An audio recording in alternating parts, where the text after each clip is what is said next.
علي كوري حسين رضا ورحمة خوي اللي بأفرم إياك والغيبة فإنها إدام كلام الناس. أفرمي ئاگاو لێبێ لە غیبەتکردن پێخۆری قسەی خەڵک باشە چۆن نان ئەخۆیت پێخۆر ئاگاو لێبێ لە غیبەت ئاسان نییە ڕزگار بوون لە غیبەت ئاسان نییە ئاگات لێبێ چۆن پێخۆر ئەخورێ ئاوا لەگەڵ قسەی خەڵکە وردەوە دە غیبەتە کرێ باسی خەڵکی کرد اینجا تەسەوور کە نەها ئێستا ئێمە لە چ حاڵێکن بزان مەوازین لای ئێمە چەند گۆڕاوە ئەگەر ئێستا من غیبەت کەم خەڵک بەلای ئەعتیادی باشە هەر تەنبیهی ئەوەش ناکەین کە بڵن کەسەیە گوناهی کرد بەس وەرە ئەگەر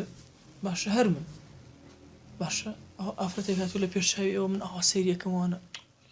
کۆرە دەرسی حەللا ناخوێن تۆ سەیر چۆن سەیرەکە باشە ێ باشە ئەوە گوناهی سەغیرە بوو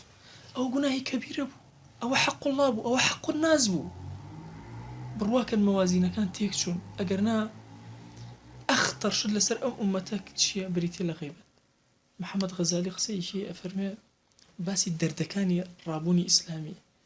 ئەڵێ چوومەتە عێراق چوومەتە یەمەن چوومەتە شام چوومەتە میسر گەڕاوم لە سعودیە ئەڵێ سەیری بەس غەڵەتەکانی سەحوەی ئیسلامی کرد سەرەکەم غەڵەتەکان وەکو یەکە ئەڵێ بە نمونە غیبەت لە هەموویان ناهەیە غیبەتکردنی خەڵکی موسڵمان کە بەمەرجێ بێ زمانمان پارێزرا بێ لێیە